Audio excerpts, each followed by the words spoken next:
इस वीडियो में हम बात करेंगे कि मैं डीएसए कैसे करूं।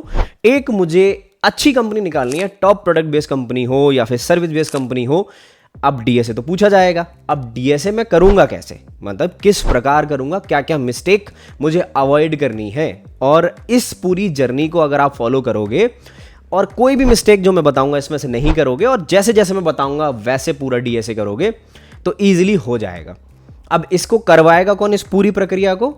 हम एक नया डीएसए का बैच लॉन्च कर रहे हैं। पहला वाला हमारा सक्सेसफुली खत्म हो चुका है और बहुत सारे बच्चों का उसमें से प्लेसमेंट भी हुआ है।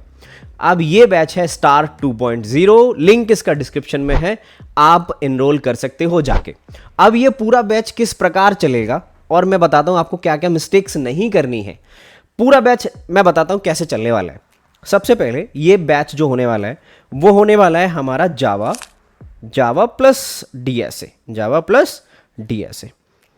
अब मैं तुम्हें पहले पूरी कोर जावा पढ़ाने वाला हूँ कलेक्शन तक, क्योंकि जब मैं एक डीएसए की बात करता हूँ तो कलेक्शन बहुत ज़्यादा इंपॉर्टेंट रोल प्ले करता है उसमें।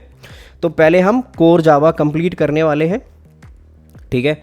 कोर जावा के साथ साथ हम इसमें कलेक्शंस भी कंप्लीट करेंगे, ओके। एक थॉरली, एक अच्छे वे में जाके कलेक्शन पढ़ेंगे। फिर उसके पास हम प्रोजेक्ट बनाएंगे।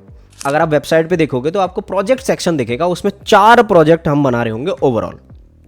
यहाँ से आपको कलेक्शंस की आइडिया बहुत अच्छे से लग जाएगी, आपको पता लग जाएगा कि कैसे हमें डीएसए करना है। अब क्यों डीएसए, मैं डीएसए क्यों कह रहा हूँ कैसे करना है, क्योंकि जब मैं आपको कलेक्शन पढ़ा रहा हूँगा तो मैं आपको एक एक चीज़ बता रहा हूँगा कि एरे लिस्ट हमारी कहाँ यूज़ होगी, हमारा हैश मैप कहाँ यूज़ होगा, हैशिंग में कहाँ पे यूज़ होगा। अब बात करते हैं हम डीएसए की। तो जब अभी आप देखोगे तो मैंने सेट्स में डिवाइड कर रखा है कि एक होता है सेट 1, फिर होता है सेट 2, ठीक है। पूरी वेबसाइट में सेट्स में ऐसे करके पूरे टॉपिक डिवाइडेड है। लेकिन हम जो चलते हैं सेट वाइज तो मैंने आपके प्रेफरेंस के अकॉर्डिंग डिवाइड कर दिया है ताकि आपको सिलेबस समझ में आ जाए। लेकिन मैं कैसे चलूँगा वो मैं बताता हूँ आपको। जैसे मान लो मैंने आपको सब कुछ पढ़ा दिया, अब मैंने एरे से स्टार्टिंग की, मैं आपको एरे के क्वेश्चंस करवा रहा हूँ। अब एरे में मैं ऐसे क्वेश्चन नहीं करवाता हूँ कि आपको एकदम से सारे क्वेश्चंस करवा दिए। मैं आपको टेक्निक वाइज क्वेश्चन करवाता हूँ कि अगर मेरा स्लाइडिंग विंडो के हैं तो मैंने यहाँ पे 5 क्वेश्चंस करवा दिए और 10 क्वेश्चंस, 5 से 10 क्वेश्चन आपको होमवर्क में दे दिए। और फिर अगर कोई डाउट होता है तो हम डिस्कस कर लेंगे, ठीक है। अब अगला पॉइंटर का है कि अगर 2 पॉइंटर का है तो यहाँ पे मैंने फिर से आपके 5 से 10 क्वेश्चन करवा दिए, 10 क्वेश्चन आपको होमवर्क में दे दिए। इससे होगा क्या, आपकी जो ये सारी टेक्निक्स हैं, ये जो टेक्निक्स हैं कि स्लाइडिंग विंडो है, 2 पॉइंटर है, ऐसे आपकी टेक्निक्स जो होंगी वो आपकी पकड़ में आ जाएंगी। तो जहाँ पे भी आपको वो 2 पॉइंटर का क्वेश्चन दिखेगा आप इजीली कर पाओगे। अब मिस्टेक्स क्या नहीं करनी इसमें से। बच्चे क्या करते हैं कि जो मिस्टेक्स क्या करते हैं, बस उन्हें पता नहीं होता ये कौन सी टेक्निक है, क्या है, इसमें क्या लग रहा है, बस दिन दहाड़े क्वेश्चनों के पीछे पड़ जाते हैं कि 400 क्वेश्चन मैं करूंगा जिसमें से 200 क्वेश्चन एरे के होंगे। देखो ऐसे नहीं होने वाला है। जब तक मुझे हर एक का ना सिलेबस होता है, एरे का भी टॉपिक्स हैं, उसी में से क्वेश्चंस आते हैं, चाहे वो स्लाइडिंग विंडो का हो, चाहे वो 2 पॉइंटर का हो। फिर अगर एल्गोरिथम कोई लग रही है उसमें सब सेट का क्वेश्चंस हो, मान लो सब एरे का क्वेश्चंस है, तो ये कैसे होंगे, मतलब मान लो मैक्सिमम सम निकालना है, कंटिन्यूअस सम निकालना है, तो ये कैसे निकलेगा, है ना। तो ये सारी टेक्निक्स हैं, इन्हीं पे क्वेश्चंस बनते हैं। अब जब हम एरे कर लेंगे तो उसके बाद हम स्टैक पे आएंगे। स्टैक के सेम वही प्रक्रिया हम स्टैक में फॉलो करेंगे कि कौन सी हमारी टेक्निक है, किस तरीके के क्वेश्चंस करने हैं। हर क्वेश्चन, हर एक टॉपिक के हम इतने सारे क्वेश्चंस कर लेंगे। देखो मैं तुमसे ये नहीं कह रहा हूँ कि मैं तुम्हें 1500 क्वेश्चन करवा दूंगा, नहीं। मैं तुम्हें इतने क्वेश्चंस करवा दूंगा कि तुम किसी भी टॉप प्रोडक्ट बेस्ड कंपनी को ईजिली क्रैक कर पाओगे, ठीक है। अब यहाँ से पहले हम बेसिक चलेंगे, फिर हम क्यू की बारी आएगी हमारी। क्यू के बाद मैं तुम्हें लिंक लिस्ट पढ़ाऊंगा। लिंक लिस्ट में तुम्हें कुछ इस प्रकार पढ़ाऊंगा कि तुम देख के, मैं तुमसे कहूंगा कि यहाँ पे इंसर्ट करना है, यहाँ पे ये एल्गोरिथम है, तुम देख के बॉक्सेस ऐसे डिजाइन कर दोगे और सारे काम तुम ऑटोमेटिकली देख के कर दोगे, तुम्हें कोड लिखने की भी जरूरत नहीं है। ऐसे इस वे में जाके हम लिंक लिस्ट पढ़ेंगे और लिंक लिस्ट पढ़ेंगे तो उससे आपके आगे के जो माइक्रोसॉफ्ट के क्वेश्चंस हैं, एडोबी के क्वेश्चंस हैं, वो जो लिंक लिस्ट में पूछे गए हैं वो सारे क्वेश्चंस हम सॉल्व कर रहे होंगे। अब जब हम लिंक लिस्ट पढ़ लेंगे तो इसके बाद हम रिकर्जन पढ़ेंगे, क्योंकि जब मैं तुम्हें लीनियर से नॉन लीनियर डेटा स्ट्रक्चर पे लेके जाऊंगा, लाइक ट्री, ग्राफ, ये सारी चीज़ें, तो तुम्हें रिकर्जन की बहुत अच्छी वहाँ पे पकड़ होनी चाहिए। तो रिकर्जन भी मैं तुम्हें कुछ अलग तरीके से पढ़ाऊंगा, जहाँ पे मैं तुम्हें 2 तरीके बताऊंगा जो सब बताते हैं, जो एक ट्री अप्रोच है और एक हमारी कंपाइलर अप्रोच है। तो अगर आपको दोनों पता है तो किसी ने एक क्वेश्चन से बना लोगे आप, ठीक है। रिकर्जन हो गया हमारा, ट्री हो गया हमारा ग्राफ हो गया, हमारा बैक ट्रैकिंग हो गया, है ना, हमारा डायनेमिक प्रोग्रामिंग हो गया, और हमारी कुछ बची कुची एल्गोरिदम हो गई जो इन सब पे आती हैं, जस्ट लाइक ग्रीडी एल्गोरिदम हो गए, और बाकी के सर्चिंग हो गया, शॉर्टिंग हो गया, ये सारी चीज़ें हम कर रहे होंगे। तो इस पूरे कोर्स में आपने देखा होगा, या पूरी जो मैंने आपको ये टेक्निक्स और ये सारी चीज़ें बताई, कि जितनी भी सारी चीज़ें करेंगे हम एक टॉपिक वाइज करेंगे। एरे अपने आप में एक टॉपिक है, लेकिन एरे के अंदर भी सब टॉपिक्स हैं। जैसे मान लो कि मुझे सब एरे के क्वेश्चंस करने हैं, सब एरे में से 5-10 क्वेश्चंस बनते हैं, उनमें से कोई एक ना एक क्वेश्चन पूछ लेता है या फिर उन्हें आंसर करवा लेता है। अब ऐसे लिंक लिस्ट की बात करूं तो साइकिल लिंक लिस्ट में ढूंढना एक अलग टॉपिक है। अब उसमें से साइकिल ढूंढते हैं हम, ठीक है, यानी कि लूप ढूंढते हैं, उसको रिमूव करते हैं, ये अपने आप में एक अलग एल्गोरिदम है।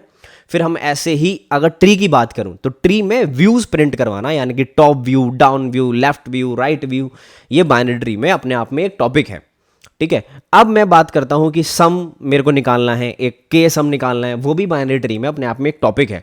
अब ये टॉपिक तुम्हें कौन बता सकता है? जो थोड़ा सा एक्सपीरियंस बंदा होगा।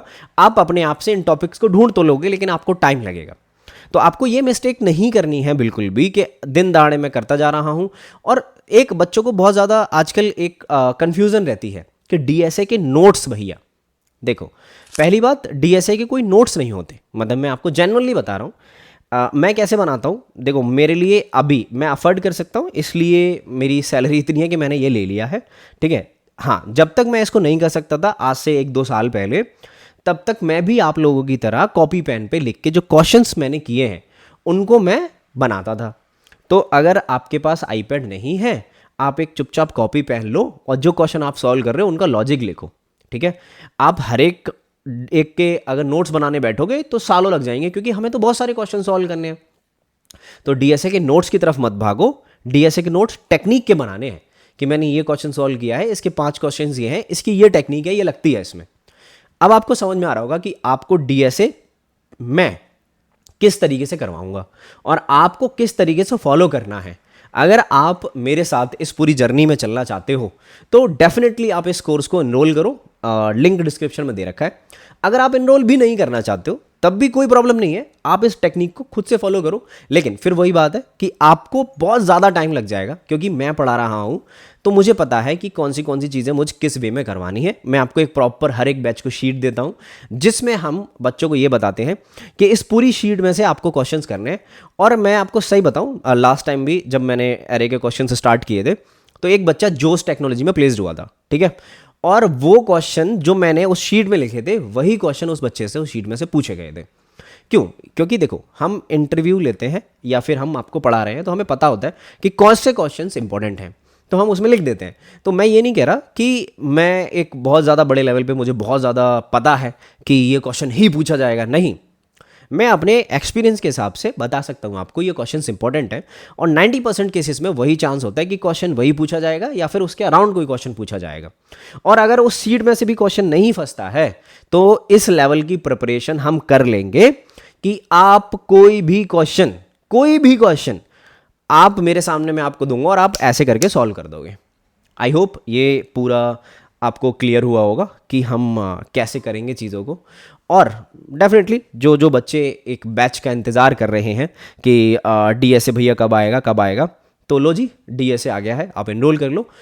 पहले कुछ बच्चों के लिए, 500 बच्चों के लिए अर्ली बर्ड ऑफर अवेलेबल है, तो कोर्स आपको ऑफ मिल जाएगा 3150 का। कुछ एनरोलमेंट के बाद, यानी कुछ बच्चों के बाद कोर्स का प्राइस बढ़ जाएगा। तो अगर आप एनरोल करते हो तो I will see you in a first class. Till then take care, bye bye.